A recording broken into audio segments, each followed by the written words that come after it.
Good day, MSU Naawan. So I am Christian Ratano, your host for today.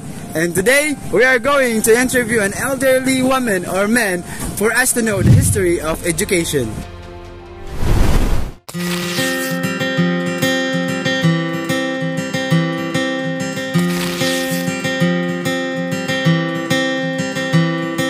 So aniya tadanin no sa poblasyon na Awan, Misamis Oriental, Atbang sa MSU na Awan. So aniya tadani ilang nanay Arian Taylor Shop. Siya ang atong i-interview karon matod para sa educational history. So may odto na no? 11 pa man, so may odto. So unsa tong ngalan na? Ayen, Rayon. Pila atong edad na? 60 na. 60 years old. So unsa man imong gikabisihan sa imong kinabuhi pud nay karon? Kanang pangwarta. Unsa man nya klase nga pagpangwarta May like? salon og kani panahi. Kanang manahi ay kanang magtahi og mga sanina, inana. So Mag-deliver po pa na kumbana, masayro, yan na. Okay, nice no. So good na ta sa atong pinakauna nga question na Ang pinakauna nga question ako dani is kataman nag-eskwela. Unsa kataman nag-eskwela like ni elementary. So unsa man imong mga experience ato na kanang sa elementary ni mga pag-eskwela? Kalisod. Mga kalisod. Oo, wala ko ka-eskwela guys school kay pobre ako mama. Yan nila pang panginabuhi niya mingo pag sa una bisag tanod baglasod palit ako mama. So sa kato nga panahon na sa elementary ninyo, unsa may gina-focus nga ginatudlo gyud? Unsa kanang ginatudlo? Kanang pamatasan nga makabaluta. Okay. Moral. Aron makahumanta, pero bisag unsaon nato paningkamot sa eskwela kung walay ginikanan magsuporta, walay kwarta, dili kita kahuman. Kay pag-eskwela mi, ang among sinilas light color, isa pulang, isa blue.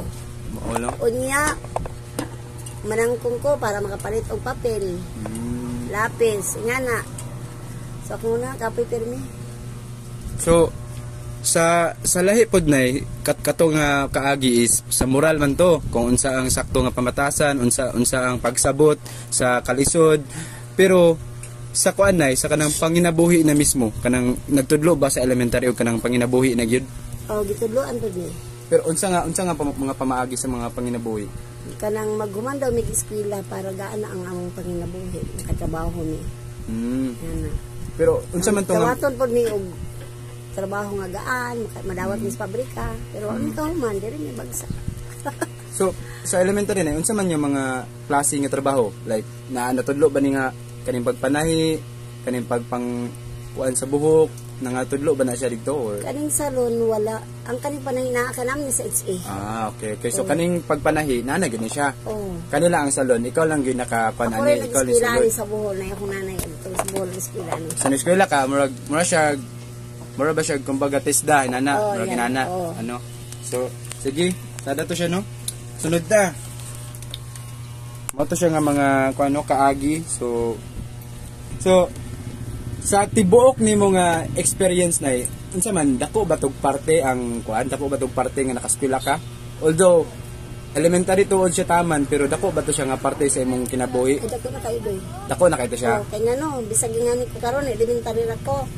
Ug sa akong paningkamot wala ko mag-ininog na rat diba? Kanang nay maginulawon.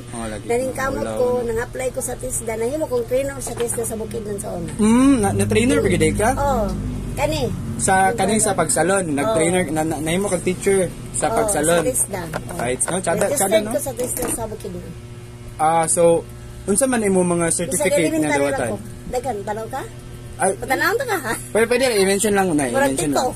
Ito sa salon lang na.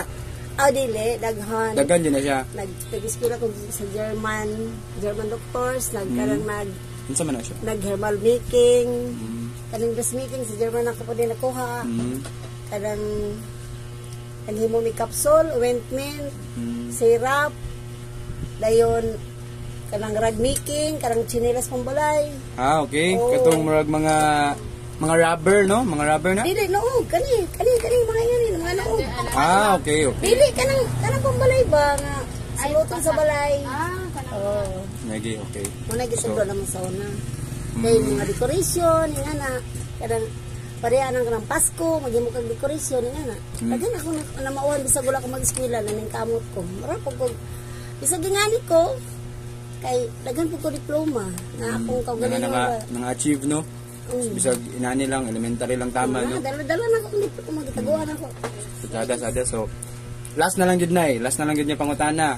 Kuan man, kanang, no, dagan kay kag na-achieve sa... wala man ko kahuman, ang akong gusto nga, makahuman ko ano, may ginikanan ng supportan ako. Dito na lang ko sa non-formal education. Wala lang ko sa formal, kaya wala nang gasto sa una, nabay tuition ng high school sa una. Karon kay wala na ba tuition. Itang-tang na bangit siya. Gadagan man sa una mag-eskwela good. So, last nga pangutana nay. Kanang sa panahon nga nag-eskwela ka sa elementary, atod nay, unsa man nga elementary katukutob, grade 6, pag-graduate ka grade 6. So, sa kato nga mga panahon, nakatudlo pa ba ang mga kuan na paybay nga tudlo nga kanang gikan sa mga Spanish or kanang mga Espanyol ba? Gikan sa mga Espanyol. Wala na, nawala na gito. Katong ginisaya hinuon sa grade 1 pa mi. Mga ang singalan na karon mother tongue.